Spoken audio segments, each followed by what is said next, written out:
इस कार्यक्रम के पुण्यार्चक हैं Shrimati Nisha, Shri Rajesh Bharelya, Raunak Bharelya, Rauli Bharelya Badkur, Ankur Badkur, Ruank Badkur, Nehru Nagar, Bhopal, Madhya Pradesh. Bahubali and Muttin wholesales sarees and cloth merchants, Chadchan district, Vijaypur एवं समस्त बाहुबली एंड मुत्तीन परिवार।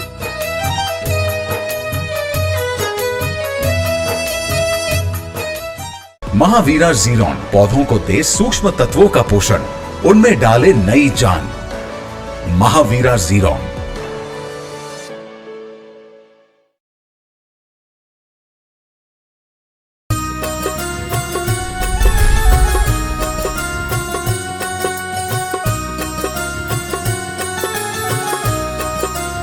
बोले देवादेव गुणायतन के मूल नायक श्री चंदा प्रभु भगवान की जय जय जय। देवादेव श्री चिंतामणि पार्श्वनाथ भगवान की जय जय जय। संत शिरोमणि गुरु आचार्य श्री विद्यासागर जी महाराज की जय जय जय। प्रमाणिक संत गुणायतन प्रेता शंका समाधान भावना एक प्रवर्तक जन जन के संत प्रखर वक्ता बोले परम पूज्य मुनि श्री 160 प्रमाण सागर जी महाराज की जय जय जय। बोले परम पूज्य मुनिवर श्री निर्वेक सागर जी महाराज की जय जय जय। बोले परम पूज्य मुनिवर शीतल सागर जी महाराज की। तीर्थराज संवेशकर की तलहटी में स्थित गुणायतन परिसर से टीवी चैनल का बहुचर्चित विश्व विख्यात संघ का समाधान का कार्यक्रम हम और आप प्रारंभ करें। उसके पूर्व गुणायतन और श्री सेवायतन परिवार संघ का समाधान के सदन में उपस्थित समस्त श्रावक श्राविकाओं के साथ पारस चैनल, जनवाणी चैनल और प्रमाणिक ऐप के माध्यम से जो इस कार्यक्रम को देख और सुन रहे हैं उन सभी का हार्दिक अभिनंदन स्वागत करता है। चलते हैं प्रतिदिन की भांति पारस चैनल, जनवाणी चैनल, प्रमाणिक के माध्यम से जो इस कार्यक्रम को देख और सुन रहे हैं और पूरे भारतवर्ष से यहाँ पर जो श्रावक श्राविका उपस्थित हैं उन सभी की ओर से परम पूज्य मुनिवर के श्री चरणों में नमन करते हुए आशीर्वाद प्राप्त करेंगे और निवेदन करेंगे संघ का समाधान के कार्यक्रम के लिए दोनों हाथ जोड़ लें। बोलेंगे हे मुनिवर नमोस्तु। आवाज कम आ रही है। हे गुरुवर नमोस्तु। हे मुनिवर नमोस्तु। आइए मुनि संघ के आशीर्वाद से हम और आप टीवी चैनल का बहुचर्चित विश्व विख्यात संघ का समाधान का कार्यक्रम प्रारंभ करें। उसके पूर्व जिन्होंने आज गुणायतन का अवलोकन करते हुए गुणायतन से जुड़ने का सौभाग्य प्राप्त किया है उनके नामों की घोषणा यहाँ से की जा रही है। अगर उपस्थित हैं तो अपने स्थान में खड़े होकर गुरुवर का आशीर्वाद प्राप्त करेंगे और कैमरा में सभी को कवर करेंगे। निर्माण निधि के रूप में गुणायतन से जुड़ने का अवसर प्राप्त किया श्रीमान आयुष जी सुपुत्र श्री कमलेश जी नागपुर, श्रीमती सुमन जी धर्मपत्नी गौरव मेहता जी जयपुर, श्री राजेंद्र कुमार जी कानपुर, श्रीमती निर्मला जी राविन जी तिरुवागंज कन्नौज और कंचन बहन जी खेमराज जी सिंघवी जी ईशानपुर अहमदाबाद। अगर उपस्थित है तो अपने स्थान पर खड़े होकर गुरुवर का आशीर्वाद प्राप्त करेंगे और कैमरामैन सभी को कवर करेंगे। मैं चाहूंगा आप सभी उनके सम्मान में जोरदार ताली बजाकर सम्मान करें। और आइए चलते हैं गुणायतन में स्वर्ण दान देकर जिन्होंने अपने जीवन को भविष्य को स्वर्ण रूप प्रदान किया है उपस्थित अगर हो तो अपने स्थान में खड़े होकर गुरुवर का आशीर्वाद प्राप्त करेंगे। श्रीमती सूरज जी जैन वीना, श्रीमती शांतावेन, शंकरलाल जी जैन झगड़ा परिवार गुडली उदयपुर निवासी हाटकेश्वर अहमदाबाद दिल्ली से, श्री रमेश जी मंजू जी गुप्ता उपस्थित हो तो अपने स्थान में खड़े होकर गुरुवर का आशीर्वाद प्राप्त करेंगे। मैं चाहूंगा सम्मान में जोरदार ताली बजाकर उनका सम्मान करें। और आइए चलते हैं निर्माण सारथी के रूप में श्रीमती गीता जी पुत्र श्री आशीष जी सपरिवार फरीदाबाद हरियाणा और सूत्रधार के रूप में गुणायतन से जोड़ने का शुभारंभ प्राप्त किया है श्रीमती दिव्या जी धर्मपत्नी सौरभ जी सुशील जी, श्रीमती ममता जी न्यू दिल्ली। अगर उपस्थित है तो अपने स्थान में खड़े होकर गुरुवर का आशीर्वाद प्राप्त करेंगे। मैं चाहूंगा इनके सम्मान में आप जोरदार ताली बजाकर इनका सम्मान करें। और आइए चलते हैं मैं सम्मान सहित मंच पर आमंत्रित करूंगा उन परिवारों को जिन्होंने निर्माण सारथी सूत्रधार और गुणायतन ट्रस्टी के रूप में जोड़ने का अवसर प्राप्त किया है। श्रीमती गीता जी पुत्र श्री आशीष जी सपरिवार फरीदाबाद हरियाणा हमारे बीच उपस्थित हैं। वे आए परम पूज्य मुनिवर के श्री चरण में नमन करते हुए गुरुवंदना का सौभाग्य प्राप्त करेंगे। आइए मंच पर आइए और इनके सम्मान के लिए मैं आवाज दूंगा श्रीमती कीर्ति जी मेट्रो गुणायतन ट्रस्टी दिल्ली। वे आएंगी। सम्माननीय श्रीमती गीता जी का सम्मान का कार्यक्रम संपन्न करेंगे। इसी क्रम में निर्माण सारथी के रूप में अगले पुण्यार्जक के नाम की घोषणा हो रही है। श्रीमान पदम कुमार जी, अनीता जी, पीओजी, साधना जी, राहुल जी, पारुल जी, पहल स्तुति, लविश जैन, बूंदी, राजस्थान हमारे बीच उपस्थित है। मैं चाहूंगा मंच पर आए और गुरुवर का आशीर्वाद प्राप्त करें और इनके सम्मान के लिए मैं आवाज दूंगा हमारी गुणायतन के ट्रस्टी श्रीमान वास्तविक डॉक्टर पदम जी दिल्ली। ये आएंगे सम्मानी पदम कुमार जी, अनीता जी, बूंदी, राजस्थान, उनका गुणायतन परिवार की ओर से सम्मान का कार्यक्रम संपन्न करें। मैं चाहूंगा आपकी तालियां अच्छी बजनी चाहिए।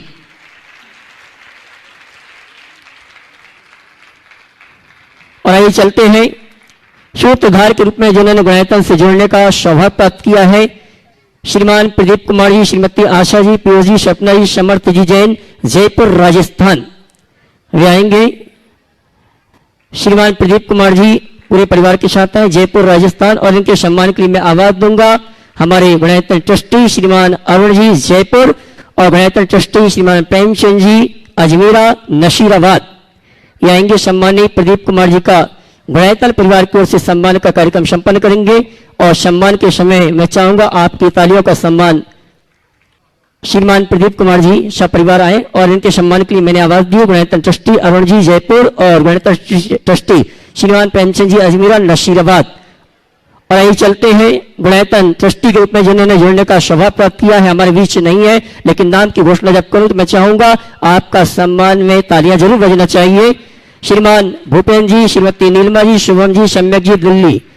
विजय भाई फोटो।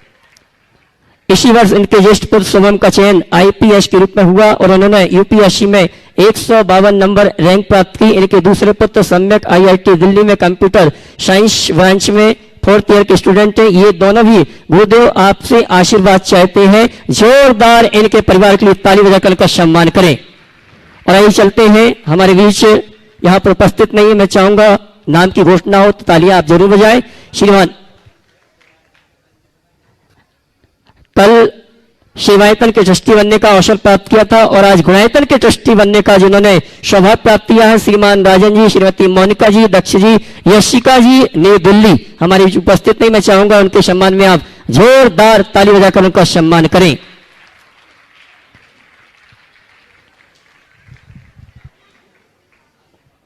जी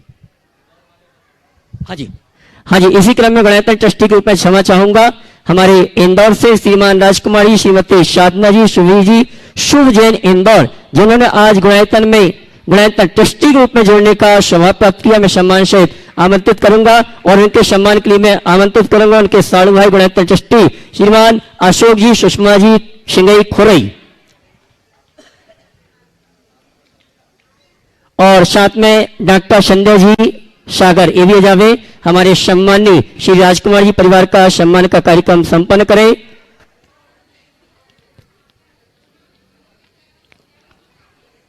जी और आइए इसी क्रम में सम्मान के इसी क्रम में मैं आवाज दूंगा। आज हमने परम पूज्य मुनिवर निर्वेक सागर जी महाराज का दीक्षा महामहोत्सव का कार्यक्रम सानंद संपन्न किया हर्षोल्लास के साथ। आज मुनिवर निर्वेक सागर जी महाराज की ग्रस्त अवस्था के परिवार के सदस्य यहाँ पर उपस्थित हैं। मैं सम्मान से आमंत्रित करूंगा हमारे मुनिश्री के भ्राता दीपक जी, भावना जी छिंदवाड़ा, कोमल जी, विनीता जी कुंवरपुर, बबीता जी जबलपुर, सुनीता जी पिपरिया, ये आएंगे परम पूज्य मुनिवर के मुनि संघ के श्री चरणों में नमन करते हुए गुरुवर का आशीर्वाद प्राप्त करेंगे। दीपक जी, भावना जी छिंदवाड़ा, कोमल जी, विनीता जी कुंवरपुर, बबीता जी जबलपुर, सुनीता जी पिपरिया आएंगे। परम पूज्य मुनिवर के श्री चरण में नमन करते हुए गुरुवंदना का सौभाग्य प्राप्त करेंगे और इनके सम्मान के लिए मैं आवाज दूंगा हमारे आशीष जी, अर्चना जी वेनाडा, गुणायतन ट्रस्टी कोलकाता, ये आएंगे। सम्माननीय मुनिश्री निर्वेक सागर जी महाराज के ग्रस्त अवस्था के परिवार के सदस्यों का सम्मान का कार्यक्रम संपन्न करेंगे और मैं चाहूंगा इस परिवार के लिए आप जोरदार ताली बजाकर इनका सम्मान करें। आशीष जी, अर्चना जी आ जाए। और आइए इसी क्रम में दीपक जी छिंदवाड़ा, भावना जी छिंदवाड़ा, अगर मेरी आवाज आप तक पहुंच रही तो मंच वाला जावे जी। चलिए आइए हमारे इस परिवार की तीनों बहनें, उनका सम्मान का कार्यक्रम आशीष जी, अर्चना जी बनाड़ा संपन्न कर रहे हैं। मैं चाहूं जोरदार कोमल भैया आप भी जावे आइए, जो कि हमारे इस परिवार की जीजा जी हैं। और इसी क्रम में मैं गुरु भक्त परिवार के रूप में अनिल जी मशाला, विदिशा, वृत्ति श्राविका, उषा जी और प्रदीप अंजना जी खोरई, इनको आमंत्रित करूंगा। वे यहाँ परम पूज्य मुनिवर के श्री चरण में नमन करते हुए गुरु वंदना का सौभाग्य प्राप्त करेंगे और इनके सम्मान के लिए मैं सम्मान सहित आवाज दूंगा। हमारे गुणायतन के प्रशासक महोदय श्रीमान सिद्धार्थ जी आएंगे। हाँ जी, इनके साथ आएंगे गुणायतन ट्रस्टी पवन कुमार जी पाटनी जंगीपुर। सिद्धार्थ जी के साथ सम्मान करने के लिए गुणायतन ट्रस्टी पवन कुमार जी पाटनी जंगीपुर आएंगे। ये गुरु भक्त परिवार है। जब भी मुनिवर का दीक्षा महोत्सव होता है, पिछी परिवर्तन होता है, चातुर्मास स्थापना का कार्यक्रम होता है, ये परिवार हमेशा उपस्थित रहता है। ऐसे परिवार के लिए जोरदार ताली बजाकर इनका सम्मान करें। अनिल जी, विदिशा मशाला, वृत्ति श्राविका, उषा जी, गुरु भक्त परिवार विदिशा और प्रदीप अंजना जी खोई, इनके सम्मान के लिए मैंने आवाज दी है। हमारे गुणायतन के प्रशासक महोदय श्रीमान सिद्धार्थ जी और गुणायतन ट्रस्टी पवन कुमार जी पाटनी जंगीपुर जी। विदिशा वालों का अनिल जी मसाला, विदिशा, वृत्ति श्राविका, उषा जी, विदिशा, ये आगे जावे। पहले अंजना जी, प्रदीप जी बाद में आएंगे। सम्मान का कार्यक्रम संपन्न कर रहे हैं। आप जोरदार ताली बजाकर के सम्मान करें। हाँ जी, और इसी क्रम में गुरु भक्त परिवार के रूप में प्रदीप जी, अंजना जी खोए हमारे बीच उपस्थित हैं। पुनः एक बार सम्मान के लिए सिद्धार्थ जी और पवन कुमार जी पाटनी जंगीपुर गुणायतन ट्रस्टी, इनको आमंत्रित करूंगा। हमारे सम्माननीय गुरु भक्त परिवार खोरई से प्रदीप जी, अंजना जी का सम्मान का कार्यक्रम संपन्न करें और जोरदार ताली बजाकर आप इनका सम्मान करें।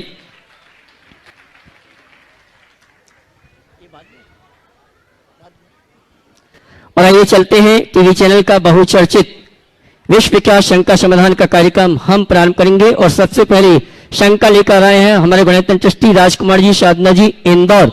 उसके बाद तैयार रहेंगे श्रीमान वैभव जी सरावगी, पुरुलिया, श्रीमान राजकुमार जी, साधना जी, गुणायतन ट्रस्टी जो आज ही बने इंदौर। उसके बाद तैयार रहेंगे वैभव जी सरावगी, पुरुलिया। नमोस्तु महाराज श्री, नमोस्तु नमोस्तु नमोस्तु। महाराज श्री, मेरा प्रश्न है, पुरुषार्थ करने से फल की प्राप्ति होती है और फल को प्राप्त करने के लिए पुरुषार्थ करना पड़ता है, लेकिन जब भी हम धन को अर्जन करने जाते हैं तो हमारा धर्म छूट जाता है और हम धर्म करने जाते हैं तो धन का अर्जन रुक जाता है। तो ऐसा हम क्या करें कि हमारा दोनों ही स्मूथली चलता रहे? हमारे शास्त्रों में बताया है कि धर्म करते हुए धन का अर्जन करना चाहिए। अगर आप धर्म करते हुए धन का अर्जन करते हैं तो आपको अलग से धर्म न कर पाने की कोई तो परेशानी नहीं होगी। धर्म करते हुए धन का अर्जन करने का मतलब क्या है? नीति न्याय से धन अर्जन करो, किसने मना किया? वो भी तुम्हारा धर्म है। अर्थोपार्जन नहीं, अर्थ पुरुषार्थ का उपदेश दिया। अर्थ पुरुषार्थ का मतलब है धर्म से नियंत्रित अर्थ का अर्थ है, अर्थात अर्थ अर्जन करो पर अनर्थ से बचकर, अधर्म ना करो, हो गया आपका काम। इसलिए घबराइए नहीं। शास्त्रों में 6 कर्म गृहस्थों के बताए हैं, उसमें एक अर्थोपार्जन का भी कर्म है। इज्जा के बाद वार्ता है, पूजा के बाद पैसा कमाना है, समझ गए? इज्जा, वार्ता, दत्ती, स्वाध्याय, संयम और तप, ये 6 कर्म है।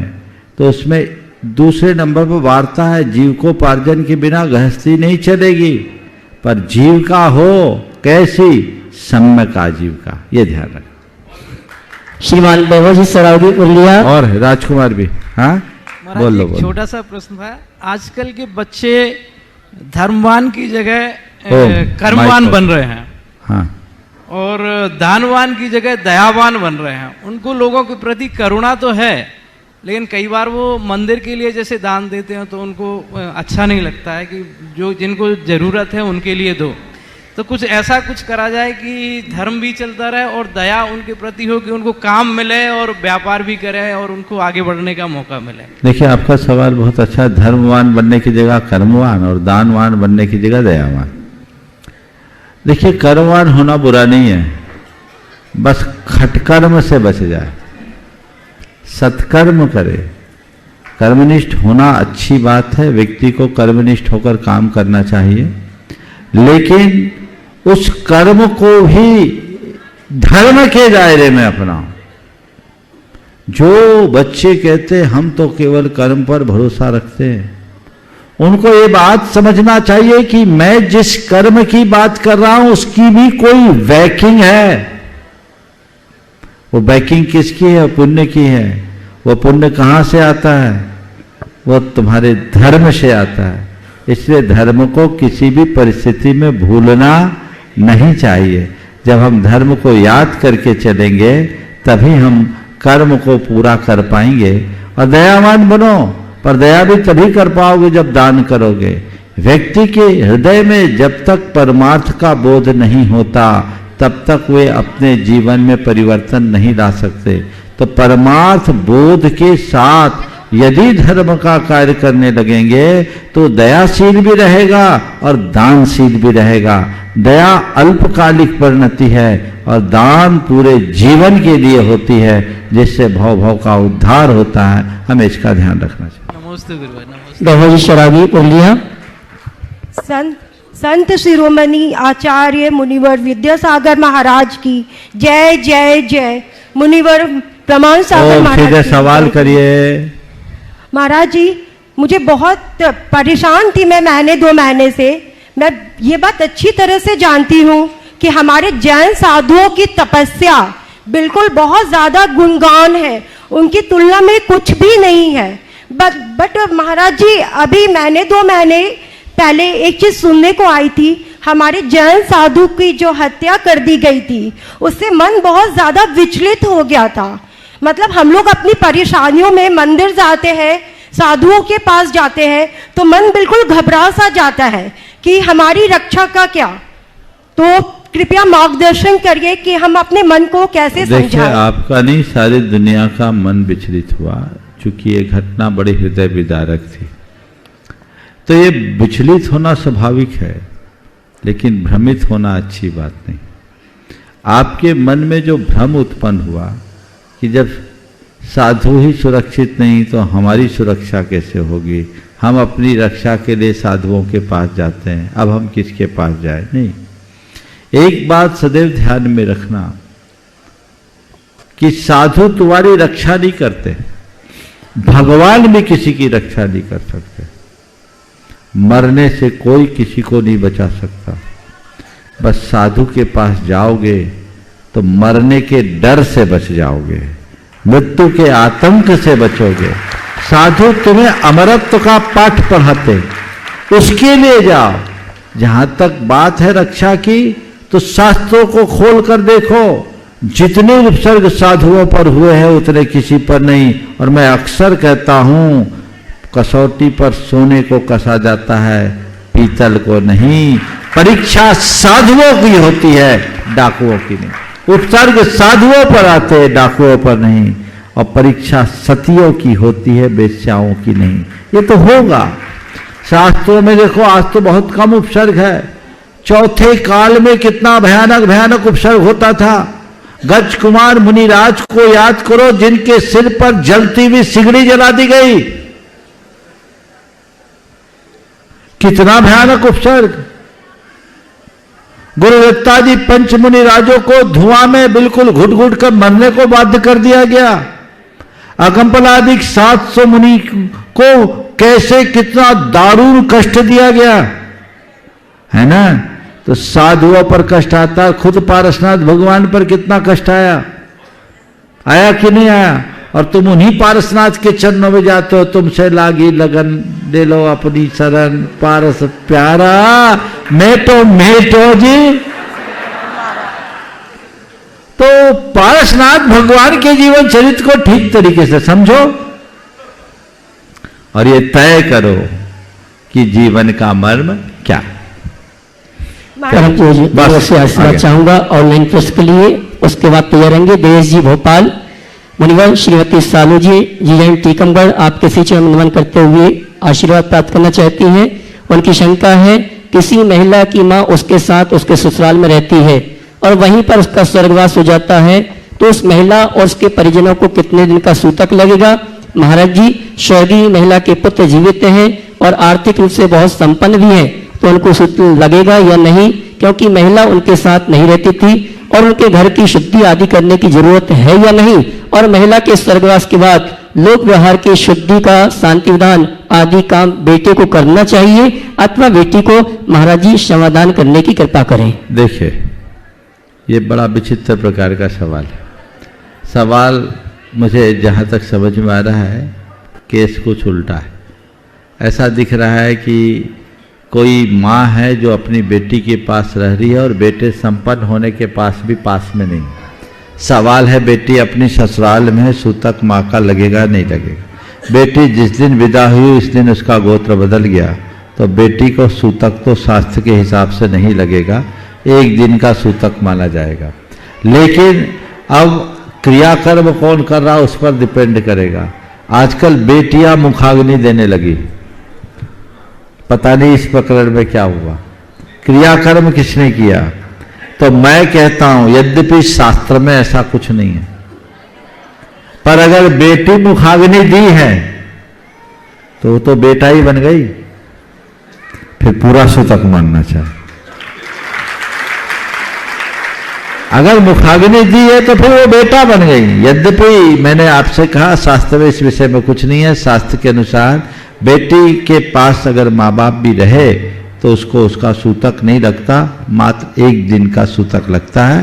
पर ऐसे समय में हमें अपने भाई बंधुओं को बुलाना चाहिए, जोड़ना चाहिए, और जो हमारी कुल की परिपाटी है जिसके आधार पर पगड़ी आदि का दस्तूर होता है उसको निभाना चाहिए, और बेटों को बुलाकर प्रेरणा देकर उनके दायित्व का बोध कराना चाहिए, ताकि कुल परंपरा आगे बढ़े और धर्म की परिपाटी चलते रहे। दिनेश जी भोपाल, उसके बाद तैयार रहेंगे श्रीमती सविता जी, दिनेश जी, अनीता जी मुंबई। एक साथ एक प्रश्न के लिए।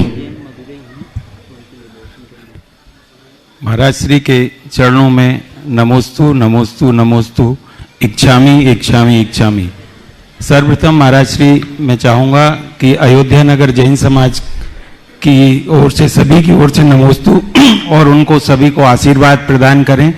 आपके द्वारा भूमि पूजन पश्चात आचार्य विद्यासागर सभागार निरंतर अपनी प्रगति की ओर है और कार्यक्रम पूरा जोरों से चल रहा करो सीधे भैया, इतना महाराज श्री आजकल जिस तरह से ये जैन धर्म के प्रति अन्य धर्मों का जो परेशानी पैदा की जा रही है अन्य धर्मों के द्वारा, या अन्य लोग जैन समाज के लिए अपनी इच्छाएं नहीं रखते हैं अच्छी, उनके लिए ऐसा क्या किया जाए या उनको क्या आदेश दिया जाए? देखो, ऐसा है, अगर कोई व्यक्ति जैन धर्म के प्रति अच्छे भाव नहीं रखते तो पहले तो हमें उनके प्रति माध्यस्थ होना चाहिए, और दूसरा हमें ऐसे लोगों को जैन धर्म के मर्म का बोध कराना चाहिए। अगर उनके हृदय में हम जैन धर्म की सच्ची समझ विकसित कर दें तो मेरा पक्का विश्वास है कि जिन लोगों को हम ये मानते हैं कि आज जैन धर्म से दूर है, वे लोग पक्के जैन बन जाएंगे। हमें जैन धर्म के महात्मा को, जैन धर्म के मूलभूत स्वरूप को लोगों तक पहुंचाने की आवश्यकता है। नमस्ते महाराज। श्रीमती सविता जी, दिनेश जी मुंबई और अनीता जी मुंबई। गुणायतन प्रणोता, गुणायतन प्रणेता, भावना योग के प्रणोता और प्रमाण। सीधे सवाल करो। महाराज जी, कुछ दिन पहले बम्बई के नंदन वन में हमारी योगा क्लास वालों का जाना हुआ। वहाँ पर शंका समाधान की जानकारी हमने वहाँ के आचार्य महाप्रज्ञ महाश्रमण जी को दी, और उनको बताया कि हमारे प्रमाण सागर महाराज जी कहते हैं कि अभी मतदान होने वाला है, कोई भी पंथ का हो, जैनी हो, उनको जैन ही लिखना है, और संस्कृत भाषा के जानकार हैं। उन्होंने आपकी बात को पूरी सहमति के साथ में प्रदान किया और आपको मंगलकारी भावनाएं भेजी हैं। महाराज जी, हमारी शंका है कि पिछले 4-5 सालों से हम भावना योग कर रहे हैं, जो भी हमारी शारीरिक मानसिक व्याधियाँ आई हैं उससे हमेशा दूर हुई हैं, और अभी एक समस्या से हम बुरी तरह जूझ रहे हैं कि हमारे स्पाइन कार्ड में गैप है, कुछ डॉक्टर कहते गैप है, किसने कहा नस दबी हुई है। हमारे लड़के ने हर शहर, बड़े बड़े शहरों में डॉक्टरों को दिखाया, सबने ऑपरेशन बताया, किंतु महाराज जी आज की तारीख में हम कुछ दवा नहीं खा रहे हैं, बहुत श्रद्धा भक्ति के साथ में भावना योग करते हैं और एक्सरसाइज कर रहे हैं। आपका आशीर्वाद मिले महाराज जी, मैं ऑपरेशन कराना नहीं चाहती हूँ, ये भी हम समस्या से आशीर्वाद है। अगर ऐसी आपकी व्यवस्था है और आपको लग रहा है कि अब आवश्यकता नहीं है तो कर सकते। और महाराज जी इससे पहले हर समस्या का समाधान हमारा भावना योग से ही हुआ, आध्यात्मिक और बहुत सुंदर, बहुत सुंदर। चलिए और आइए चलते हैं, आपकी तालियों का जोरदार सम्मान चाहूंगा। जोरदार ताली बजाएं पहले आप। भारतवर्षीय दिगंबर जैन महासभा के नेतृत्व में एक सवाल और है। अनिता जी, नमोस्तु नमोस्तु नमोस्तु। मेरी 3.5 साल की पोती है, वो छोटा छोटा त्याग करती रहती है। अभी उसने रात्रि भोजन का भी त्याग किया था, कभी आलू का भी त्याग कर देती है, तो उसमें पुण्य लगेगा कि नहीं? बिल्कुल उसको प्रेरित कीजिए, आशीर्वाद। चलिए आगे। और आइए चलते हैं, भारतवर्षीय दिगंबर जैन महासभा के नेतृत्व में लगभग 7,500 यात्री पूरे भारतवर्ष से यहाँ पर उपस्थित हुए हैं। मैं चाहूंगा हमारे दिगंबर जैन महासभा के समस्त पदाधिकारियों के लिए जोरदार तालियों से उनका सम्मान करें। और आइए मैं क्रम से आमंत्रित करूंगा सर्वप्रथम श्रीमान श्रीमती संरक्षक गजराजी गंगवाल, अध्यक्ष भारतवर्षीय दिगंबर जैन महासभा और सह निर्देशक गुणायतन, वे आएंगे परम पूज्य मुनिवर के श्री चरण में नमन करते हुए गुरुवंदना का सौभाग्य प्राप्त करेंगे। और उनके सम्मान के लिए मैं सम्मान सहित आमंत्रित करूंगा गुणायतन के कोषाध्यक्ष श्रीमान एनएल साहब, गुणायतन के सीओ साहब श्रीमान सुभाष जी आएंगे। एनएल साहब जावे हमारे सम्मानीय गजराजी गंगवाल, दिल्ली शहर निर्देशक गुणायतन, जो कि अध्यक्ष भारतवर्षीय दिगंबर जैन महासभा के हमारे उपस्थित हैं, जिनके नेतृत्व में पूरे भारतवर्ष से लगभग 7,500 यात्री तीर्थराज संदेशकर की वंदना करने के लिए आए हैं। जोरदार तालियों का सम्मान करें। आइए और इसी क्रम में सम्मान सहित आमंत्रित करूंगा दिल्ली से श्रीमान पवन जी गोधा हमारे उपस्थित हैं, जिन्होंने पूरी यात्रा की संयोजना की, हमारे बीच उपस्थित हैं। और इनके सम्मान के लिए मैं आवाज दूंगा हमारे गुणायतन के प्रशासक महोदय श्रीमान सिद्धार्थ जी, श्रीमती संरक्षक राजेश जी रतलाम, ये आएंगे। सम्माननीय श्री पवन जी गोधा दिल्ली, पवन जी प्रीति जी गोधा दिल्ली हमारे बीच उपस्थित हैं। मैं चाहूंगा जो यात्री कम से कम इनके लिए सम्मान में ताली तो बजाएं, जिन्होंने पूरी यात्रा की संयोजना की है। और इसी क्रम में महिला सम्मान के लिए मैं आमंत्रित करूंगा श्रीमती कीर्ति जी मेट्रो, वे आए और हमारी श्रीमती प्रीति जी का गुणायतन परिवार की ओर से सम्मान का कार्यक्रम सम्मान करें। इसी क्रम में अगले सम्मान के लिए आमंत्रित करूंगा श्रीमान विजय जी चांदीवाले दिल्ली, श्रीमान विजय जी चांदीवाले दिल्ली शायद उपस्थित नहीं है, उनके सम्मान में जोरदार तालियों से उनका सम्मान करें। इसी क्रम में श्रीमान निशांत जी दिल्ली, निशांत जी दिल्ली, जो कि हमारे पवन जी गोदा और गजराजी के साथ मिलकर पूरी यात्रा में व्यवस्था में सहयोग प्रदान कर रहे हैं। ऐसे हमारे निशांत जी के लिए जोरदार तालियों से उनका सम्मान करें। और इनके सम्मान के लिए मैं आवाज दूंगा गुणायतन ट्रस्टी श्रीमान विजय जी एडवोकेट, वे आएंगे। हमारे सम्माननीय निशांत जी का सम्मान का कार्यक्रम गुणायतन परिवार की ओर से संपन्न करेंगे और आपका तालियों का सम्मान चाहूंगा निशांत जी के लिए। और आइए इसी क्रम में मैं आमंत्रित करूंगा दिल्ली से ही निशांत जी पहुंचे, सिद्धार्थ जी पहुंचे हमारे निशांत जी का सम्मान करने के लिए। और इसी क्रम में श्रीमान पीयूष जी जैन दिल्ली हमारी उपस्थित है, वे आए परम पूज्य मुनिवर के श्री चरण में नमन करते गुरुवंदना का सौभाग्य प्राप्त करेंगे। और उनके सम्मान के लिए मैं आवाज दूंगा गुणायतन ट्रस्टी श्रीमान अरुण जी जयपुर और वास्तविक गुणायतन ट्रस्टी प्रतिनिधि दिल्ली। आइए विजय जी आ गए क्या? आइए साहब, चलिए श्रीमान पीयूष जी दिल्ली, पीयूष जी नहीं है शायद, पीयूष जी हमारे बीच नहीं है। मैं चाहूंगा उनके सम्मान में जोरदार ताली बजाकर उनका सम्मान करें। इसी क्रम में श्रीमान राजेश जी खाना खजाना दिल्ली हमारे बीच उपस्थित हैं, वे आए परम पूज्य मुनिवर के श्री चरणों में नमन करते गुरुवंदना का सौभाग्य प्राप्त करेंगे। श्रीमान राजेश जी खाना खजाना दिल्ली शायद हमारे बीच उपस्थित नहीं है, मैं चाहूंगा उनके सम्मान में जोरदार ताली बजाकर उनका सम्मान करें। और आइए इसी क्रम में दिल्ली से ही श्रीमान ज्ञान जी काला हमारे बीच उपस्थित है, श्रीमान ज्ञान जी काला। और इनके सम्मान के लिए मैं आवाज दूंगा हमारे श्रीमान विजय जी एडवोकेट गुणायतन ट्रस्टी, लिखा है। इसी क्रम में अगले क्रम में सम्मान के लिए आमंत्रित करूंगा हमारे आदिनाथ चैनल के श्रीमान श्रीमती संरक्षक गुणायतन राजेश जी आदिनाथ चैनल दिल्ली, वे आएंगे परम पूज्य मुनिवर के श्री चरणों में नमन करते हुए गुरुवर का आशीर्वाद प्राप्त करेंगे। और उनके सम्मान के लिए मैं आवाज दे रहा हूं गुणायतन ट्रस्टी श्रीमान प्रेमचंद जी अजमेरा नशीराबाद, श्रीमान राजेश जी आदिनाथ चेला श्रवण संरक्षक गुणायतन, इनके सम्मान के लिए श्रीमान प्रदम जी और श्रीमान विजय जी एडवोकेट। इसी क्रम में ज्ञान जी काला दिल्ली आज शायद हमारे बीच उपस्थित नहीं है, उनके सम्मान के लिए जोरदार तालियों से उनका सम्मान करें। और इसी क्रम में ईशल करंजी से महावीर जी काशीवाल, श्रीमान अरुण जी गुणायतन ट्रस्टी जयपुर वे आएंगे।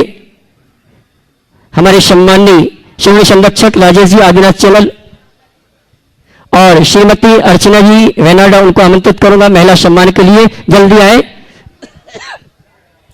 और इसी क्रम में मैं आमंत्रित करूंगा ईशल करंजी हमारे बीच उपस्थित है श्रीमान महावीर जी काशीवाल, वे आएंगे। परम पूज्य मुनिवर के श्री चरण मनन करते हुए वंदना का सौभाग्य प्राप्त करेंगे और उनके सम्मान के लिए आवाज दूंगा हमारे गुणायतन के प्रशासक महोदय श्रीमान सिद्धार्थ जी कानपुर। अच्छा, हाँ जी जी जी जी सिद्धार्थ जी काशीवाल गुणायतन प्रशासक महोदय सम्मान करेंगे महावीर जी काशीवाल ईशल करंजी, जोरदार ताली बजाकर उनका सम्मान करें। और मैं चाहूंगा सभी सम्माननीय हमारे भारतवर्षीय दिगंबर जैन महासभा के सभी पदाधिकारियों का, सभी सदस्यों का और सभी सहयोगों का आप जोरदार ताली बजाकर सम्मान करें। और आइए चलते हैं पुनः एक बार, और आइए भारतवर्षीय दिगंबर जैन महासभा की ओर से और इस यात्रा के प्रमुख के रूप में मैं आमंत्रित करूंगा श्रीमान पवन जी गोधा दिल्ली, वे आए और महासभा की ओर से अपनी बात रखें। श्रीमान पवन जी गोधा दिल्ली।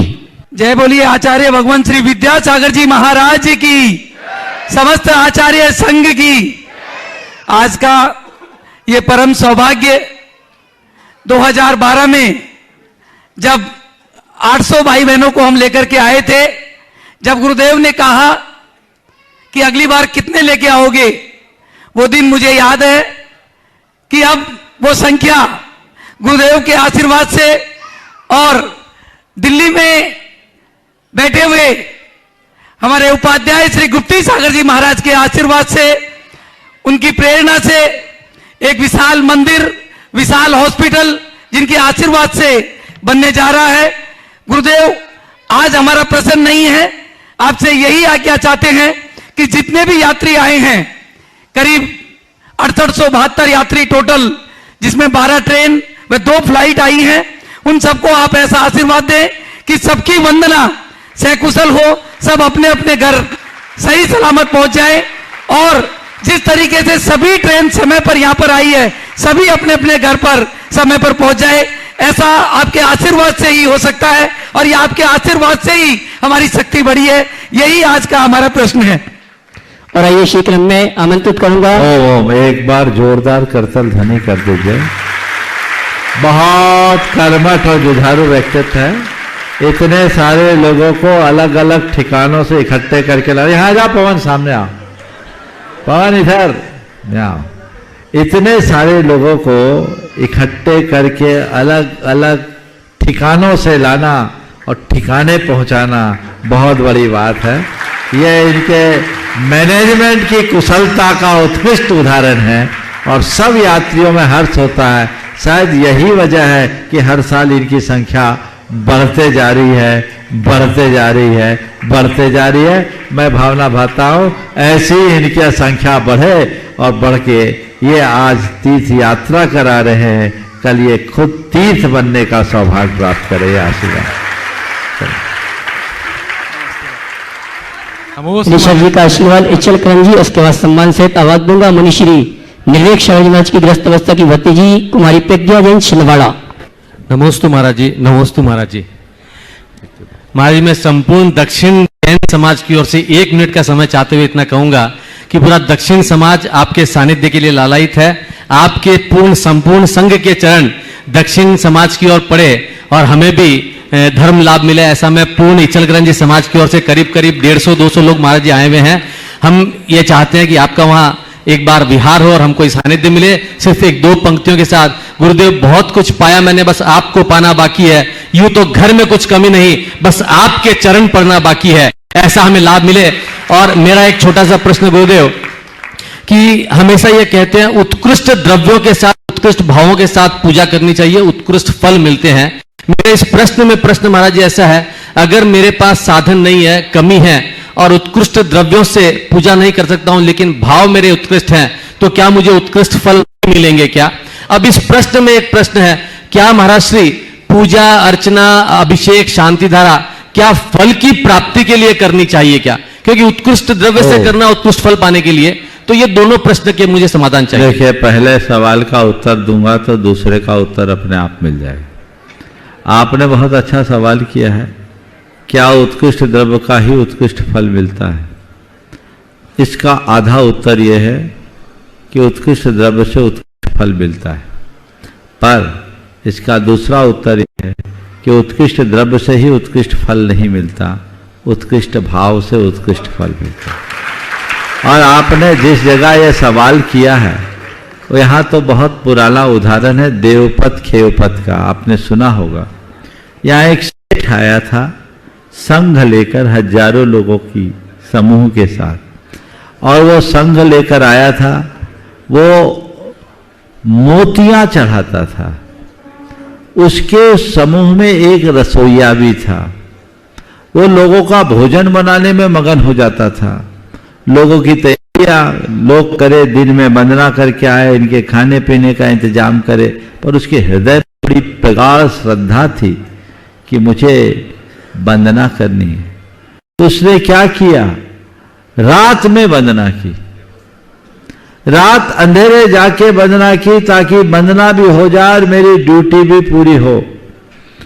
वंदना करने के क्रम में उसके पास कुछ नहीं था, थोड़े से ज्वार के दाने थे जो अपने गांव से लेकर आया था।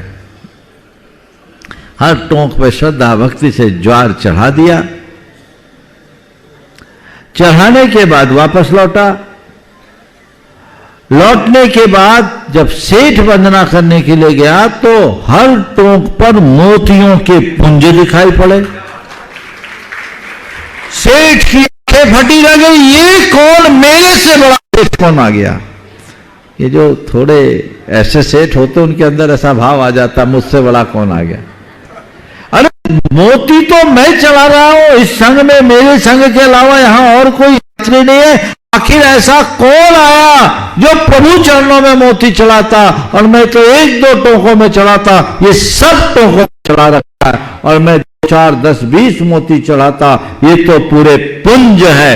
हलाकान हो गया। क्या करे,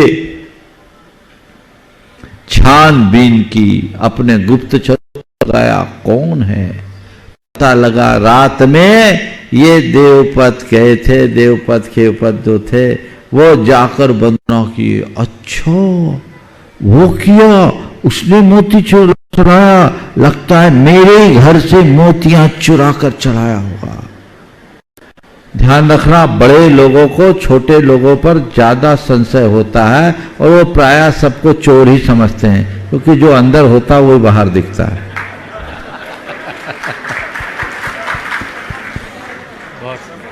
उसने उसको बुलाया, बोले तुम वंदना के लिए गए थे? बोले क्या चढ़ाया था?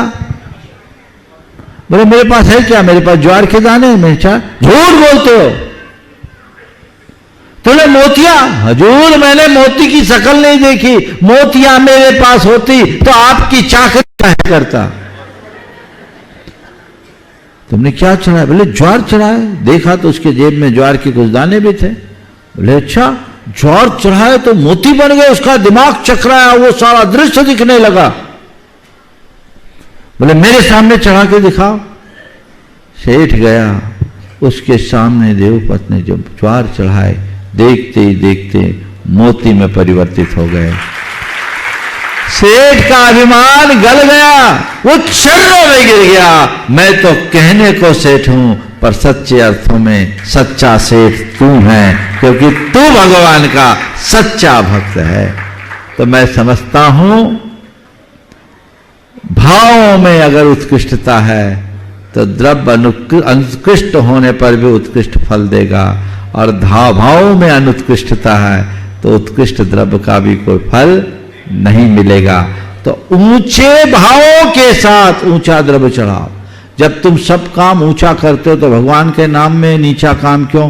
कपड़े ब्रांडेड चढ़ाओगे और मंदिर के चावल अलग लाओगे। कपड़े तो ब्रांडेड पहने हो, जूता ब्रांडेड, चश्मा ब्रांडेड, घड़ी ब्रांडेड, सब ब्रांडेड। अब भगवान के पूजा के चावल ले आओ। पूजा के बादाम ले आओ, पूजा की सुपारी ले आओ, तो ये तुम्हारे भावों के दारिद्र्य को प्रकट कर रहा है कि नहीं? तो मरे भाव से काम करोगे तो मरा फल मिलेगा। समझ गए? अब दूसरा सवाल है, फल पाने के लिए चढ़ाए या नहीं चढ़ाए? तो मैं बोलता हूं अपने भाव को सफल बनाने के लिए चढ़ाओ, फल तो अपने आप मिल जाएगा। क्या बात है, धन्यवाद। भाव को सफल बनाओ। भगवान के चरणों में ये पुंज चढ़ाकर मैं अपने आप को कृतार्थ कर रहा हूं, बाकी चीजें तो अपने आप प्राप्त हो जाएगी। मैं निवेदन करना चाहूंगा, शंका समाधान के इस सदस्य में जितने भी श्रावक श्राविका बैठे अपने मोबाइल सेट नेट बंद कर दें, सीधा प्रसारण में प्रॉब्लम आ रही है। मैं निवेदन करना चाहूंगा अपने अपने नेट कनेक्शन बंद कर दें प्लीज। और आइए अगली शंका के लिए मैं आमंत्रित करूंगा कुमारी प्रज्ञा जी छिंदवाड़ा अष्टपुर, दीपक जी और भावना जी छिंदवाड़ा, उनको आमंत्रित करूंगा जो हमारे मनुष्य की ग्रस्त अवस्था के परिवार के भैया भाभी हैं। मंच पर आए, परम पूज्य मुनिवर के श्री चरण में नमन करते हुए गुरुवंदना का स्वभाव प्राप्त करें। और उनके सम्मान के लिए मैं आवाज दूंगा सिद्धार्थ जी और कीर्ति जी मेट्रो। हाँ, जब तक वो आ रहे तब तक सवाल। प्रज्ञा जी छिंदवाड़ा, उसके बाद करेंगे हमारे ऑनलाइन शंका समाधान के स्थायी महेंद्र जी पत्रकार इंदौर। हाँ, जब तक आ रहे तब तक सवाल करो। हाँ, गुरुवर के चरणों में नमोस्तु नमोस्तु नमोस्तु क्षाई महर्षि। महर्षि, मेरी जिज्ञासा ये है कि पुरानी पीढ़ी और आज की पीढ़ी के विचारधारा काफ़ी अलग होते हैं, जिसके कारण वो सामंजस्य नहीं बैठा पाते हैं। तो उसमें हम ऐसा क्या कर, मतलब इस कारण ना वो हमारी भावनाएं समझ पाते हैं ना हम कई बार। तो ऐसा हम क्या करें कि हम दोनों एक दूसरे को समझ पाएं। और कई माँ बाप जो एक कहानी सुनाता हूं। दो व्यक्ति एक जंगल में जा रहे थे। एक अंधा था, एक अंधा था और दूसरा पंगु था। अब क्या हुआ, जंगल में आग लग गई। अंधा जिधर भागे उधर झुलसे। पंगु बेचारा चारों तरफ आग देख रहा था पर भाग नहीं पा रहा था, उसे बड़ी तकलीफ। दोनों झुलस रहे थे। तभी दोनों ने आपस में विचार किया। अब पंगु ने अंधे से कहा कि देख भाई, तेरे पास सबल पैर हैं, मेरे पास पैर नहीं, और मेरे पास आंख है, तेरे पास आंख नहीं। अगर ऐसे ही रहेंगे तो दोनों मर जाएंगे। तो एक काम कर, मैं, अंधे ने कहा, मैं तुझे अपने कंधे पर बिठाल देता हूं। तेरे पास आंख है तो मुझे इशारा करते जाना, मैं चलता जाऊंगा, हम भी बच जाएंगे, तुम भी बच जाओगे। दोनों को प्रस्ताव समझ में आ गया। अंधे ने अपने कंधे पर पंगु को बिठा दिया। पंगु इशारा करता रहा, अंधा चलता रहा। दोनों उस वन से बाहर निकल गए, सुरक्षित बाहर आ गए। मैं इस कहानी के माध्यम से केवल इतना ही कहना चाहता हूं, आज की नई पीढ़ी के पास शक्ति है पर समझ की कमी है, अनुभव के अभाव में। और पुरानी पीढ़ी के पास समझ है, अनुभव है, पर शक्ति की कमी। तो मैं इसे दूसरे शब्दों में कहूं, नई पीढ़ी अंधी है और पुरानी पीढ़ी पंगु है। यदि पुरानी पीढ़ी के लोग, नए पीढ़ी के लोग अगर पुरानी पीढ़ी को अपने कंधे पर बिठाल दे तो दोनों सलामत पहुंच जाए। हमें चाहिए नई पीढ़ी की शक्ति का हम आकलन करें, उन्हें प्रोत्साहन दें, और नई पीढ़ी को चाहिए कि वह पुरानी पीढ़ी के अनुभवों का लाभ उठाए, उन्हें बहुमान दे। हाँ, दीपक जी और भावना जी छिंदवाड़ा मंच पर आ जावे। अगले प्रश्न के लिए महेंद्र जी पत्रकार इंदौर, उसके बाद तैयारी दर्शना जी परेश शहर मुंबई। हाँ, दीपक जी जल्दी आइए, बोलिए आप। पूज्यवर नमोस्तु। पूज्यवर, आज परम पूज्य आचार्य भगवान का जन्मदिवस है। इसी प्रसंग से संबंधित मेरी शंका है। वैसे तो हमारे आचार्य भगवान को कई उपमाएं उपाधि सभी से प्राप्त हुई, लेकिन परम पूज्य आचार्य भगवान को श्रमण परंपरा का संवाहक कहा जाता है। इस संवाहक शब्द से क्या आशय होगा, कृपया मार्गदर्शन कीजिए। देखिए, एक बार इस महेंद्र भाई के लिए जोरदार करतल ध्वनि कर दीजिए। ये ऑनलाइन प्रश्न होते हैं तो प्राय इनके रोज ही सवाल आते हैं। खासकर कोविड के काल में इनके सवाल को लोगों ने खूब सुना है। आज शायद पहली बार मेरे पास तो पिछले साल भी आए थे, बहुत सुंदर। संवाहक का अर्थ है आगे बढ़ाने वाले, जो श्रमण परंपरा को आगे बढ़ा रहे वो संवाहक। हाँ, श्रीमान दीपक जी भावना जी का सम्मान करने की आवाज दे रहा हूँ। श्रीमान शिवदास जी का आशीर्वाद प्रशासक महोदय और श्रीमती कीर्ति जी मेट्रो आ जाए और जोरदार तालियों से उनका सम्मान करें। अगली शंका लेके आएंगे दर्शना जी परेश शाह मुंबई, और उसके बाद मनीष जी मदुरई। आपकी तालियां बहुत कम बजती हैं, अरे अच्छी ताली। संजय भाई देखिए, एक बार जोरदार करतल ध्वनि से इस परिवार का अभिनंदन करें। आप देख रहे हैं ये दीपक महाराज श्री के भौतिक जीवन के बड़े बड़े भ्राता हैं। एक ऐसा परिवार, जो महाराज जी तो मुनि हैं ही, इनकी एक बहन आरिका है। समझिए, अपने संग में ये बहुत दुर्लभ है और ये उन्हीं लोगों के जीवन में घटता है जिनके पिछले कई भवों का संस्कार होता है। आज महाराज जी का 27वां मुनि दीक्षा दिवस है। मैं चाहूँगा अगले 2 प्रश्नों के बाद महाराज श्री का, इस प्रश्न के बाद महाराज श्री का सवाल होगा, और एक बार आप सभी महाराज श्री की जोरदार अभिवंदना कर दीजिए। हाँ, बोलिए आगे। दर्शना जी परेश शाह मुंबई। गुरुवर के चरणों में नमोस्तु नमोस्तु नमोस्तु, इच्छामि इच्छामि इच्छामि। महाराज श्री, मेरा प्रश्न ये है कि जब पूजा पाठ करते हैं अष्टद्रव्य से, तो सारे अर्घ गीले होकर चढ़ाते हैं, चावल बादाम इत्यादि सामग्री पूजा की, और वो सब एक साथ एक ही जगह पे जमा होता है। तो जो आगे उसका उपयोग होने वाला है वो लोग को भी दिक्कत होती होगी। तो मैं पूछना चाहती हूँ कि क्या सूखे चावल या सूखी सामग्री पूजा के इसका एक सॉल्यूशन है। अगर ये अपना लिया जाए, सिद्धार्थ जी, आपकी भी बड़ी समस्या हल हो सकती है। द्रव्य तो शुद्ध चढ़ाना है। बाजार में जो द्रव्य सामग्री आती है वो शुद्ध नहीं होती। गोदामों में चूहे की लेड़ी और अन्य चीजें अशुद्ध वस्तुएं होती, इसलिए उसको शुद्ध तो करना है और गीला नहीं रखना है। तो एक सॉल्यूशन दिख रहा है जो अभी अभी मुझे समझ में आया।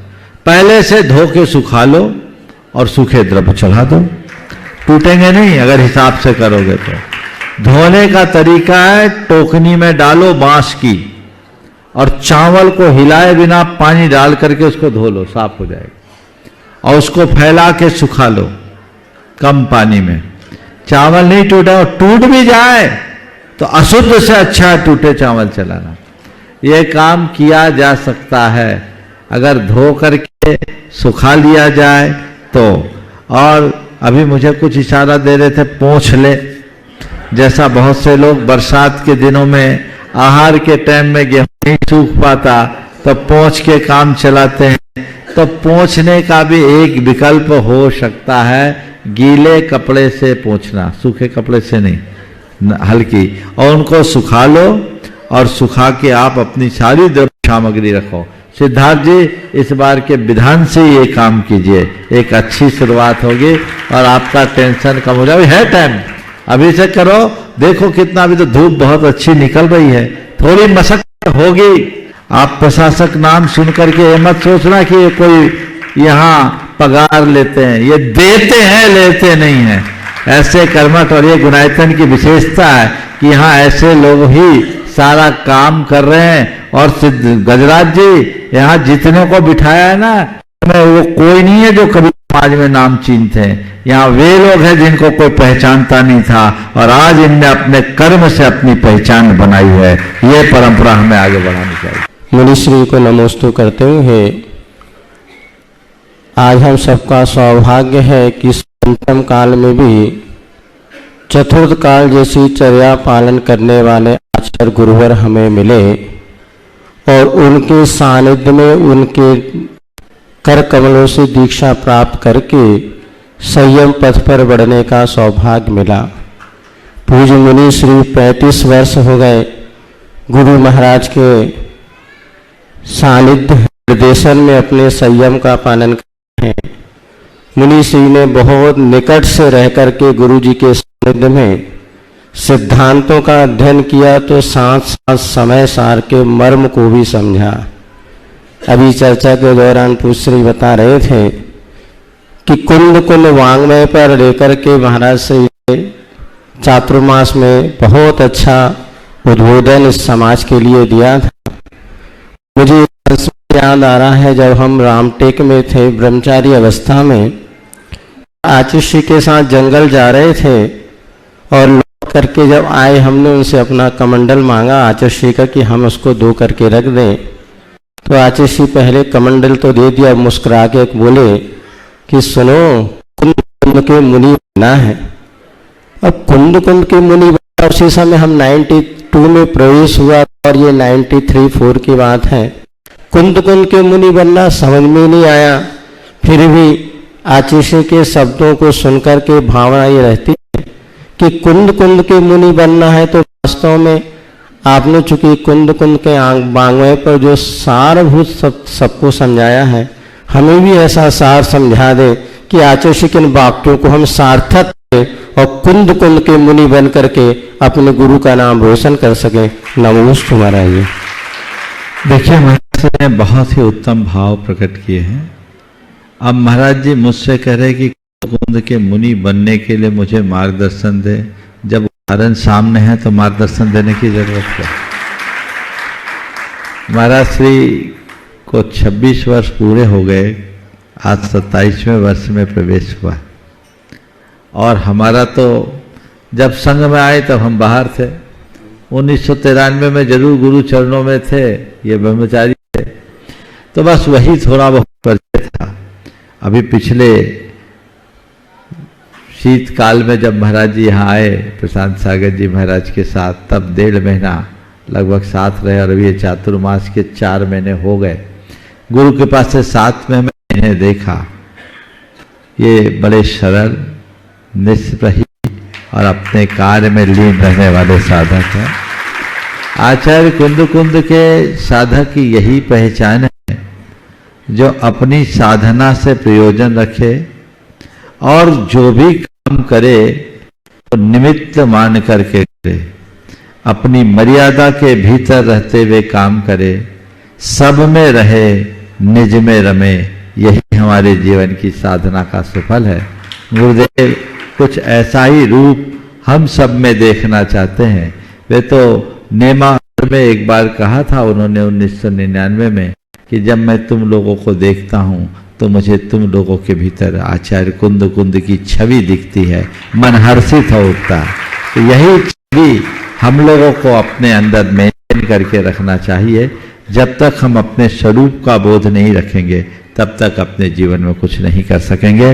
महाराज के इस दीक्षा दिवस पर मैं सुबह तो दे ही दिया, अभी फिर से अपनी, आप सबकी और जितने घरों में बैठकर सुन रहे हैं उन सब की ओर से बहुत बहुत शुभकामनाएं दे रहा हूं कि ये इसी तरह मोक्ष मार्ग में आगे बढ़ते हुए अपने जीवन को सफल करें और हम लोग भी अपने जीवन के सार को पा सके। बोलिए परम पूज्य आचार्य गुरुवर श्री विद्यासागर जय जय जय।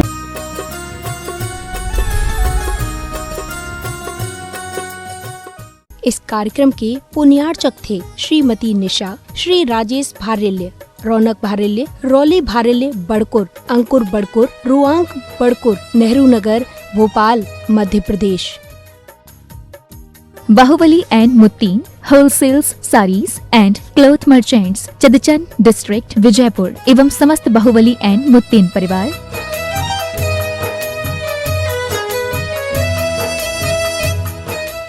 महावीरा जीरोन पौधों को दे सूक्ष्म तत्वों का पोषण, उनमें डाले नई जान। महावीरा जीरोन।